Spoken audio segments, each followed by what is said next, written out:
Here we go, everybody. This is Tyler Carlson, Carlson & Co. Real Estate. I am with Patrick Stillman today, also of Carlson & Co. Real Estate, and I am really pumped about this. Patrick is our commercial and investments specialist. He specializes in a completely different kind of world than most. Like when you think realtor, I think most people, when they think realtor, they think um, somebody who is going to help them buy like a single family home, maybe in some parts of the country, help them find somewhere to rent. Which interesting statistic. If you don't live in Spokane, and a lot of people have been moving here from like California, Seattle, things like that, places around the country where it's commonplace for a realtor to help you find a place to rent residentially, which is something that just does not happen here. It's non-existent. Yep. Which maybe as we grow and things progress, that changes, but I sincerely doubt it. I don't know. What do you think? Do you think I it's think going? honestly that's something they're doing in the commercial realm right now. So I don't think it's, Sure. out of place. A realtor, if you're, working in the commercial realm, nailing down leases for businesses is a good probably 50% of your business. Interesting. And do you see in that commercial space people as a realtor where people kind of specialize either in like maybe selling selling the business itself versus selling commercial property, being industrial or multifamily, or like people specializing in just doing commercial leases. Do you see specialization like that in the commercial space? There is quite a bit of specialization. Of course, as a commercial realtor, you're always looking for listings, whether that's a lease listing or you're looking for, a seller. Sure. But on the other side, there are lots of realtors who, like to only work with leases. Just because it's a little bit of a quicker process. You can nail down a lease in a week. And then, there's the realtors who love to work with the buyers of businesses. Whether you're either buying the building Mm-hmm. or you're buying the full business, with an established client base. Do you find that when people are buying a business, it tends to come with a building? Um, it can. It really just depends on how the deal is, put together. A lot of people actually like to keep their business and their business name when they move on from doing something. Sure. Um, but we've got a listing right now where the guy wants, just wants out. He wants to, he's got a salon and he wants to be gone. He wants to be done with it, So he is selling his business, all the equipment inside, and the building, so it's all in one. Okay, Yeah. cool. I think there's some misconceptions out there around what it is to sell a business. A lot of times when people embark in this idea of building a business, whether you're going to open up a bead store at the mall or some sort of services or even a real estate business, you're doing it because you want to have control over your income. You want to be able to provide a service, probably something you're passionate about, and you're trying to create some sort of financial freedom, right? But when it comes actually time to when it comes time to put value to that business, what are some of the misconceptions you're seeing out there between, hey, I'm somebody who wants to sell my business, and what their business is actually worth or what the process would look like? So, two very different things. A lot of people look at it as, yeah, I'm going to sell my business. I'm selling what's in the building. I'm selling, the building, and that's it. That's pretty easy to do. You go in, you do an inventory of what they have. You look up comparable items, comparable, buildings. That's an easy thing.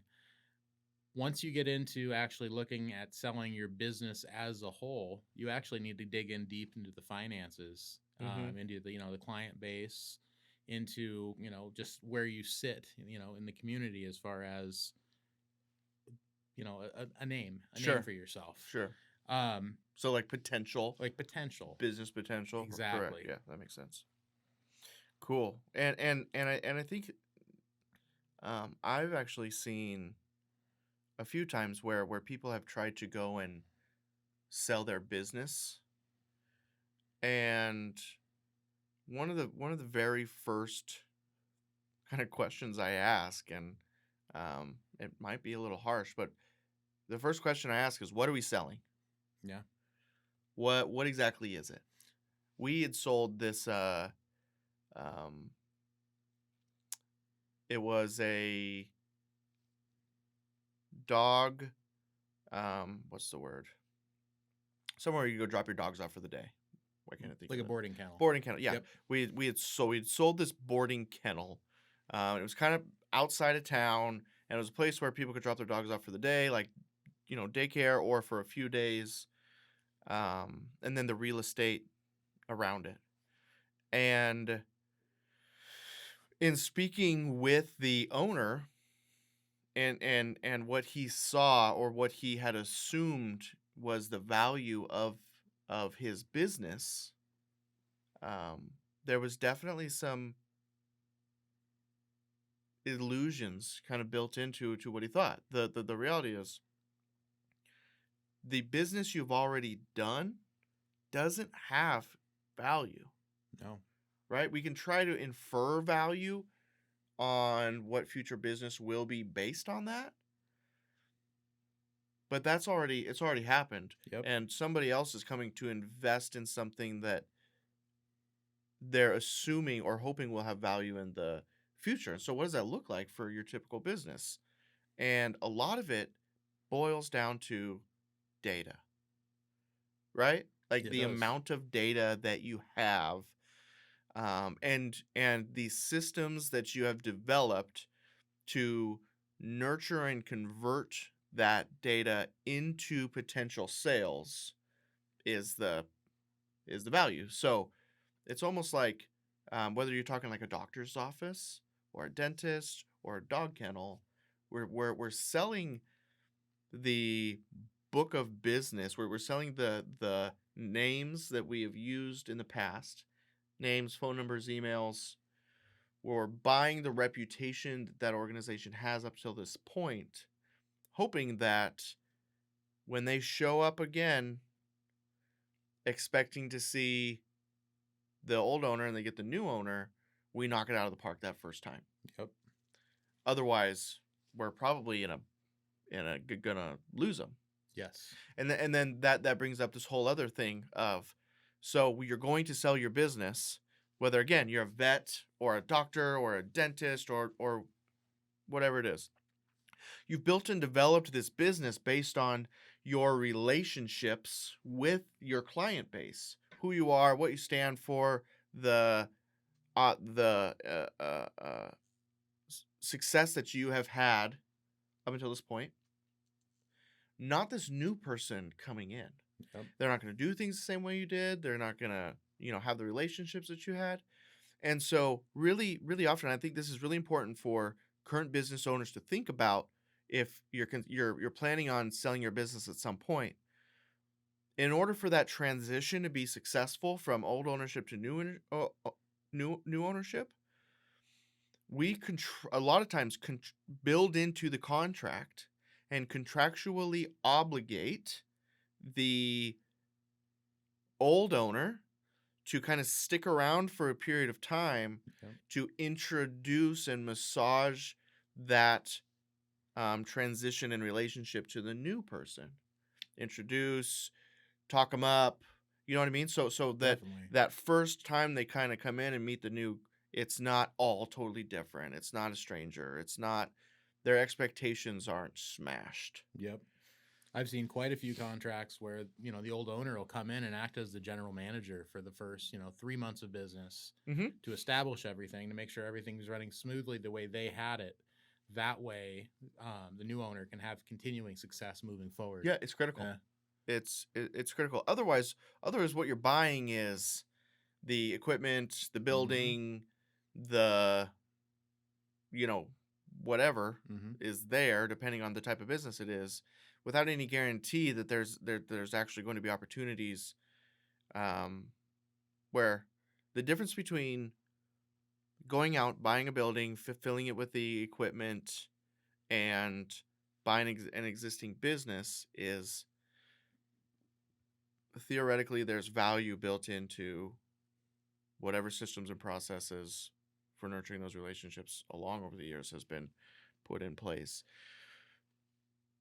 Selling that system is the key, I think, to selling a business. 100%. I agree. You and I could go out and we could buy, an ice cream shop, but without someone showing us how that business works, we're going to last a month and then we're going to be out of business Exactly, because we didn't right. know what we're doing. Or like if I go to sell my real estate team, Mm-hmm. what is the value? And the way the value is, if you guys don't know, the way that typically value is just a generic way to establish value of an organization is typically based on gross revenue, the amount of income coming in, and then different industries will have kind of a standard as multipliers. So real estate, extremely low, like maybe 1.5, maybe 2% of whatever your gross revenue was the last 3 years on average, would be like a very simple estimate value of your real estate business today. Other industries have 10x multipliers, depending on what it is and how it works. But if I went to sell my real estate business and I could show somebody that whether or not I am present, because of the processes and the systems in place, that business will continue to create new clients, nurture the existing clients into additional clients, and recruit and onboard new talent by itself. That is the thing that creates the value, not necessarily whatever you've done in the past. 100%. 100%. It's all about systems. And that's a hard thing, I think, for a lot of business owners to wrap their mind around. Yeah. And 90% of business owners don't have systems. They don't have, they'll know their financial numbers, but they don't know how to make that happen again. Exactly. Yeah. And again, speaking to somebody, to folks who are considering at some point you're going to get out. Maybe you're going to pass the business along to your kids or family.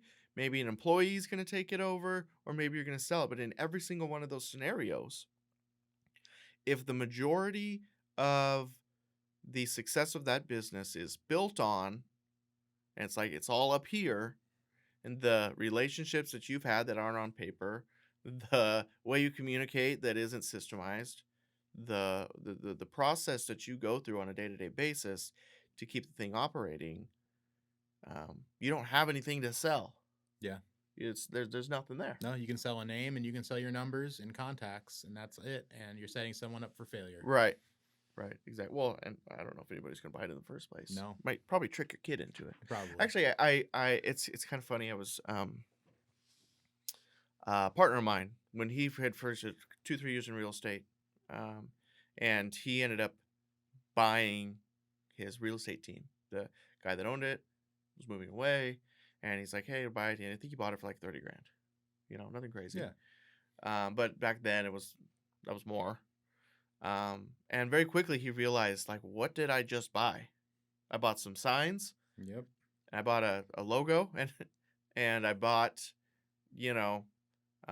this leads in a database, but there's no guarantee or even likelihood that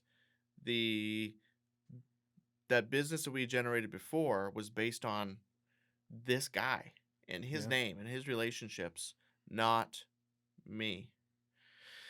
Which Yeah, I don't know how much time business owners really spend at the end of the day thinking far enough into the future to make the right decisions that are gonna help. They really don't spend, I mean, almost any time doing that because they're busy worrying about the moment, Yeah, worrying about profit. yeah, and to be fair, I mean, I don't Yeah, want to talk poorly about yeah. anybody. That's kind of the way it is. I It's mean, hard. that's what you're in when you're in the trenches building a Yeah, business. That's your number one thing you're thinking about. right.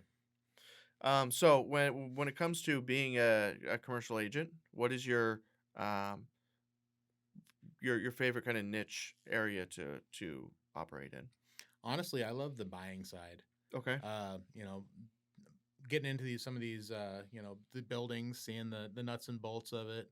Working up different purchase agreements and just fitting a business to the right location Mm, is just, I mean, the right arena. yeah, it's fun. It's such an interesting process. Cool. And do you think like you prefer any sort of different industry, like retail or industrial or so out of all the real estate that you're doing, which area do you prefer to specialize in? I love doing retail. Okay. And the main reason I like doing the retail is, especially in Spokane, is dealing with all the small business owners. Mm, You know, helping them, realize their dream of opening up that, yeah. that business they've been thinking about for so long, or even going from one space to a bigger Yeah, space. the growth. Oh yeah. That's got to be so rewarding. Oh, it's so rewarding, and you grow so many great relationships, and Hmm. it's just the smiles on their faces when they realize, you know what, my business I started out in my garage has grown into, a large retail space downtown. That's super cool. Yeah, I can absolutely see that. And it's got to give you this connection, like you know what I mean, a feeling of the what's going on in your community and what the people are going through. And I think the majority of us don't, we're busy, right? Your average person is they're like screaming out of the house in the morning to drop the kids off and then go to work all day and come back and like everything's a scramble and we kind of get lost in our little world and we don't have a good pulse on what is happening, the stories of our community, why things are the way they are, and we kind of rely on the news and we rely on you know, the conversations we have with people to kind of try to infer to the best of our ability what's happening around us. But it seems like you have this really um, kind of cool perspective because of the relationships and the people that you get to interact with Oh yeah, every day. 100%. That's cool.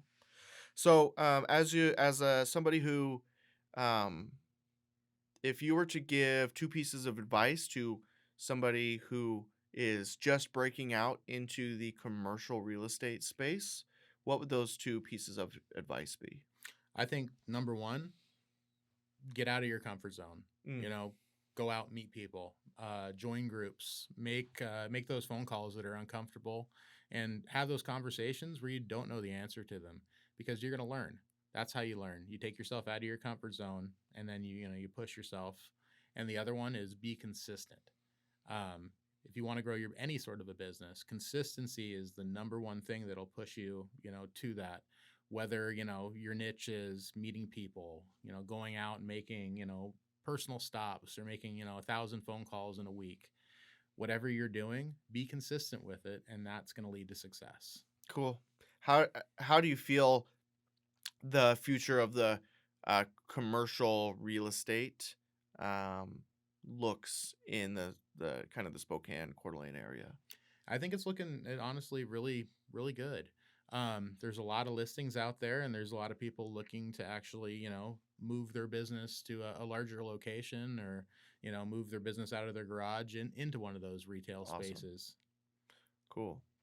And then my last question for you is when it comes to um, financing or starting a business, financing commercial real estate, how does that different from financing that you would go to buy a home that you would get to buy a home? Well, when you're looking at financing a home, they look at all of your personal income.